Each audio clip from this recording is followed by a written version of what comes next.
کہ صبح طیبہ میں ہوئی بٹتا پاڑا نور کا، صبح طیبہ میں ہوئی بٹتا پاڑا نور کا، صدقہ لینے نور کا آیا تارا نور کا،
سے کچھ چاہیے کس کو چاہیے ماشاءاللہ سب کو چاہیے تو شرط کیا بننا پڑے گا فقیر بھکاری بننا پڑے گا اپنی میں اپنی انا کو فنا کرنا پڑے گا جب جا کے کچھ حاصل ہوگا اپنے وقت کا امام جب حضور کی بارگاہ میں آتا ہے تو کہتا ہے کہ میں گدا توبہ شاہر دے پیارا نور کا، میں گدا توبہ شاہر میں گدا توبہ شاہر میں گدا توبہ شاہر میں گدا توبہ شاہر دے پیارا نور کا، پیالہ نور کا آقا نور دل دونا تیرا دیدار صدقہ نور کا، اللہ اللہ اللہ اللہ اللہ اللہ ناریوں کا تار تھا دل جل رہا تھا نور کا۔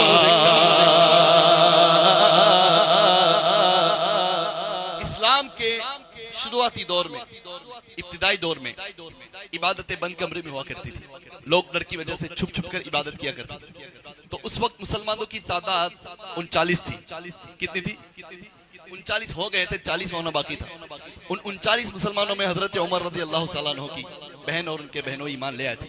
حضرت عمر داخل اسلام نہیں ہوئے تھے، ایک دن آئے، بہن کے گھر سنا قرآن کی تلاوت چل رہی تو خوب بہن کو بھی مارا، بہنوں کو بھی خوب مارا اور نکالی کھلی تلوار اور کہا کہ 39 ہو گئے 40واں نہیں ہونے دوں گا۔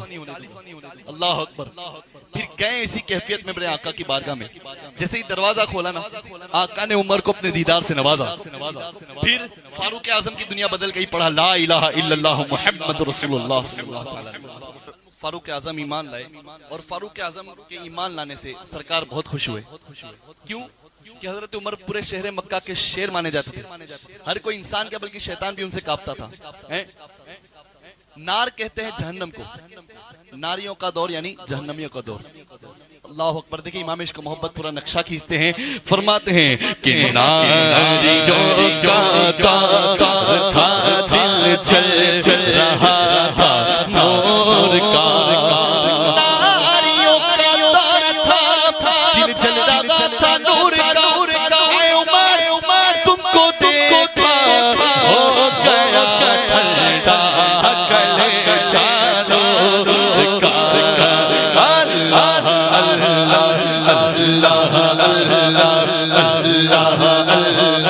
اور اگلا شعر اتنا گھجوز کی پڑھے، اتنا جھوم کے اتنا ذوق سے پڑھیں کہ اس شعر کا حق ادا ہو جائے. آواز بلند تیرے نسل پاک میں گئے بچہ بچہ چور کا تیرے نسل پاک.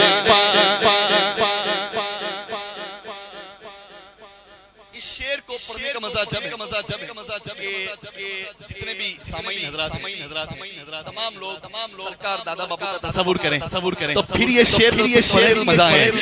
تیرے نسل پاک میں گئے بچہ بچہ چور کا تیرے نسل پاک میں گئے بچہ بچہ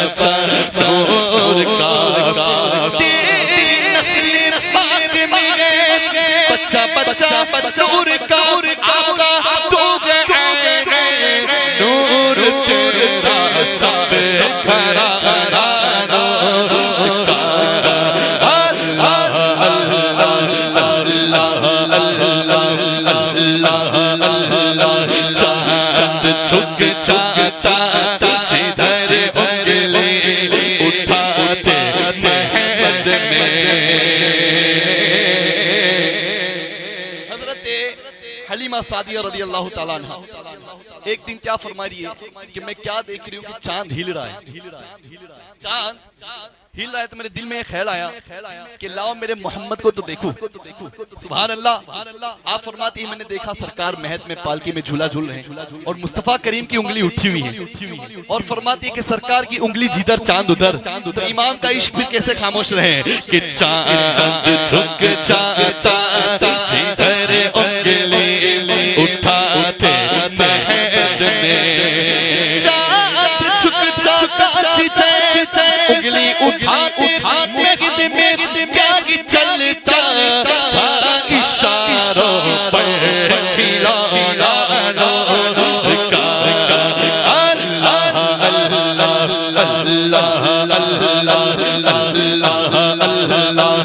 اللہ اللہ رضا سچے رضا پیارے رضا سونے رضا سچے رضا ستھرے رضا احمد رضا میرے رضا میرے رضا میرے رضا رضا احمد نوری کا فیض نور ہے. اس کلام کو میں تھوڑا اس کلام کا بیک گراؤنڈ بتا چلو. اس کلام کو کہا جاتا ہے قصیدہ نور. کیا کہتے ہیں؟ قصیدہ نور سب سے پہلے عرس قادری میں بدائع شریف میں پڑھا گیا آج سے 120-25 سال قبل. بڑا منبر رسول سجا تھا جس میں بڑے بڑے سادات کرام موجود تھے. اعلیٰ حضرت اشرفی میاں موجود تھے. سبحان اللہ. شاہ ابو الحسین احمد نوری جو محفل کی کچھ شمع بنے ہوئے تھے اعلیٰ حضرت کے پیر و مرشد کے پوتے آپ بھی موجود تھے اور بڑے بڑے سادات کرام موجود تھے اور خود امام عشق و محبت موجود تھے. اور اس محفل میں حبیب قادری صاحب نام کے نعت خواں نے اس کلام کا انتخاب کیا. فرماتے ہیں کہ صبح 10 بجے پڑھنا شروع کیا. کتنے بجے؟ 10 بجے. محفل پر ایسی رکت طاری ہو گئی, ایسی کیفیت طاری ہو گئی, لوگ رونے لگے, گڑ گڑانے لگے. محفل نور کا سما بن گئی. ایک ایک شعر کلام کا 5-5 6-6 مرتبہ پڑھوانے لگے. کلام شروع کتنے بجے ہوا تھا؟ نہیں توجہ نہیں ہے. 10 بجے نا, دوپہر 1 بجے تک چلا, ظہر تک چلا. جب مقطع آیا نا مقطع, تو اعلیٰ حضرت اپنے گھٹنوں کے بل چل کر اپنے پیر و مرشد کے پوتے شاہ ابو الحسین احمد نوری کے پاس آئے اور حضرت کی زانوں پر سر رکھ کر خوب روئیں اور نعت کا یہ مقطع پڑھے تھے کہ اے